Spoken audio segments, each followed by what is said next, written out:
देख लेते हैं क्या होता है। कोशिका किसे कहते हैं कि किसी भी जीव की संरचनात्मक एवं क्रियात्मक इकाई को structural and functional unit of any living organism is called cell.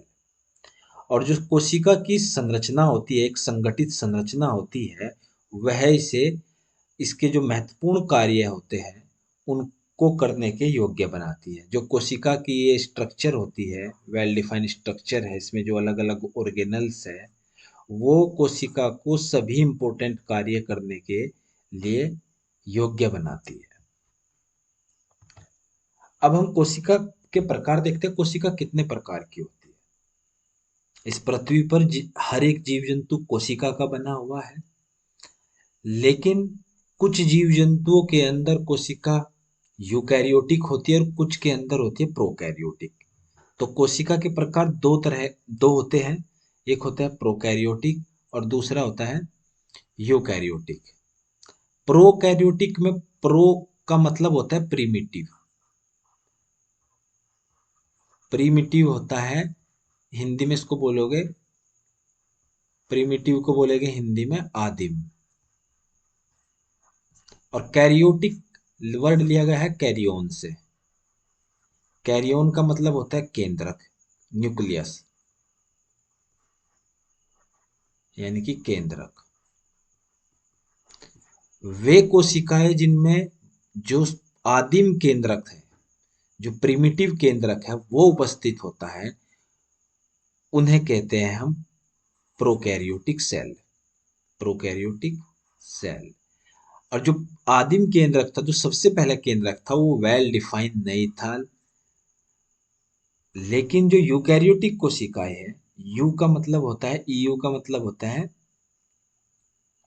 True या कंप्लीट मान लीजिए। तो यहां पर कहने का मतलब है कैरियोटिक का वही कैरियोटिक कैरियोन से लिया गया है। कैरियोन का मतलब होता है केंद्रक। तो एक वैसी कोशिकाएं जिनके अंदर एक ट्रू कंप्लीट केंद्रक होता है, वेल डिफाइंड केंद्रक होता है, उन कोशिकाओं को बोलते हैं हम यूकैरियोटिक। तो इनका जो वर्ड लिया गया है प्रोकैरियोटिक यूकैरियोटिक, वह इनके केंद्रक की उपस्थिति अनुपस्थिति के आधार पर है। प्रोकैरियोटिक कोशिकाओं में लैक ए डिफाइंड न्यूक्लियस, एक वेल स्ट्रक्चर्ड न्यूक्लियस की कमी होती है। अब इसके एग्जाम्पल क्या है, कौन सी होती है, कौन से जीव होते हैं जिनमें प्रोकैरियोटिक सेल होती है? बैक्टीरिया होते हैं, आर्किया होते हैं। इसके दो ही एग्जाम्पल है। आपने किंगडम पढ़ा होगा, जीव का जो किंगडम होता है, ये जो प्रोकैरियोटिक कोशिका है, ये मोनेरा किंगडम में आती है। मोनेरा किंगडम के अंदर बैक्टीरिया आते हैं, बैक्टीरिया आर्किया। केवल 5 किंगडम हैं जो विट टेकर ने दिए थे। नोट कर लेना अगर आप करना चाहते हो। 1969 में 1969 में विट टेकर ने लिविंग वर्ल्ड के बारे में 5 किंगडम दिए थे। तो उस 5 में से जो मोनेरा किंगडम है, उसमें प्रोकैरियोटिक जीव आते हैं। और वो प्रोकैरियोटिक जीव कौन से? बैक्टीरिया और आर्किया। ये दो ही जीव प्रोकैरियोटिक में आएंगे। यूकैरियोटिक में, अब इसमें इसके थोड़ा सा स्पेसिफिकेशन दिया है यहाँ पर कि इसमें जेनेटिक मटेरियल जो है, जो डीएनए होता है हमारा, वो डिस्पर्स्ड रहता है, ऐसे ही फैला रहता है इन द साइटोप्लाज्म। साइटोप्लाज्म कोशिका द्रव्य जो होता है, उसके अंदर ही है जेनेटिक मटेरियल, जो यहाँ पर दिखाया है, देखो यहाँ पर ये ऐसे ही फैला हुआ है। यूकैरियोटिक में ऐसे नहीं होता है। यूकैरियोटिक में जो डीएनए होता है, वो गुणसूत्र के अंदर उपस्थित होता है। और गुणसूत्र कहाँ पर उपस्थित रहता है? गुणसूत्र रहता है केंद्रक के अंदर। लेकिन प्रोकैरियोटिक में तो केंद्रक उपस्थित ही नहीं है, इसलिए इसका जो डीएनए है, वह ऐसे ही साइटोप्लाज्म में बंडल के रूप में रहता है।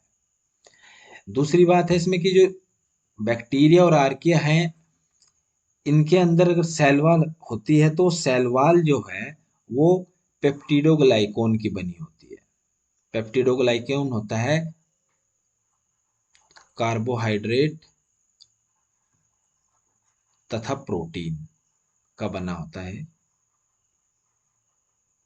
प्रोटीन का। पेप्टिडोग्लाइकेन वर्ड याद रखना, इसमें पूछ लेते हैं कि बैक्टीरिया की सेल वॉल किस चीज की बनी होती है, तो पेप्टिडोग्लाइकोन की। अब देखते हैं हम आगे कि प्लांट जो है, अब यूकैरियोटिक में देख लेते हैं यूकैरियोटिक में कौन कौन से जीव जंतु आएंगे। यूकैरियोटिक में आएंगे प्लांट, एनिमल, प्रोटिस्ट और फंगल। प्लांट का जो होता है, प्लांट में उसका स्पेसिफिकेशन है इनकी कोशिकाओं का कि इनमें सेल वॉल होती है, वो सेल वॉल इनकी सेलुलोज की होती है। बैक्टीरिया में किस चीज की थी, पेप्टिडोग्लाइकोन की। और इसमें क्लोरोप्लास्ट होता है, वैक्यूल्स होता है। क्लोरोप्लास्ट प्लांट में पाया जाता है लेकिन एनिमल सेल में नहीं होता है, ना ही एनिमल सेल में सेल वॉल होती है। लेकिन वैक्यूल्स, जिनको रसधानी बोलते हैं हम हिंदी में, वो प्लांट के अंदर भी होती है, एनिमल के अंदर भी, लेकिन प्लांट के अंदर जो वैक्यूल्स होती है वो बड़े साइज की होती है। एनिमल्स में सेल वॉल और क्लोरोप्लास्ट एब्सेंट रहता है। प्रोटिस्ट जो होते हैं, इनमें ये आते हैं, एल्गी आते हैं, प्रोटोजोअन्स आते हैं जो अमीबा, पैरामीशियम, एक कोशिकीय जीव है, लेकिन ये यूकैरियोटिक है, यानी कि इनके अंदर केंद्रक, वेल स्ट्रक्चर्ड केंद्रक इनके अंदर उपस्थित होता है। ये हम ये नहीं कह सकते कि जो प्रोकैरियोटिक है उसी में केवल यूनिसेलुलर ऑर्गेनिज्म यानी कि एक कोशिकीय जीव होते हैं। एक कोशिकीय यानी कि यूनिसेलुलर दोनों में होते हैं, लेकिन प्रोकैरियोटिक के सभी जीव, जितने भी जीव है इसके, बैक्टीरिया आर्किया, ये सभी यूनिसेलुलर है, ये एक कोशिकीय ही है। लेकिन यूकैरियोटिक में बहुकोशिकीय तथा एक कोशिकीय यूनिसेलुलर दोनों होते हैं। एक कोशिकीय के इसमें उदाहरण कौन से है, जो प्रोटिस्ट में आते हैं, ये एक कोशिकीय होते हैं, जिसमें एल्गी हो गया आपका, प्रोटोजोअन्स होगा, प्रोटोजोअन्स में आ जाएगा आपका मीबा, पैरामीशियम, ये सब आएगा, युगलीना आ जाएगा इसमें, है ना, ये सब इसके हैं। इनमें भी सेल वॉल कुछ के अंदर होती है, सेल वॉल जो सेलुलोज की बनी होती है, कुछ की शुगर की बनी होती है। और विदाउट डिफ्रेंशिएटेड टिश्यू, इसमें उत्तक नहीं होते हैं, इसमें डिफ्रेंशिएटेड उत्तक, विभेदित उत्तक नहीं होते हैं। फंगई हम जानते हैं, फंजेई में सेल वॉल होती है, लेकिन वो काइटिन की बनी होती है, याद रखने वाला पॉइंट है, काइटिन की सेल वॉल इसके अंदर होती है। और ये हेट्रोट्रोप्स होते हैं, यानी कि दूसरे जीव जंतु पर आश्रित होते हैं अपने भोजन के लिए। प्लांट ऑटोट्रोप्स होते हैं, प्लांट अपना भोजन खुद बनाते हैं।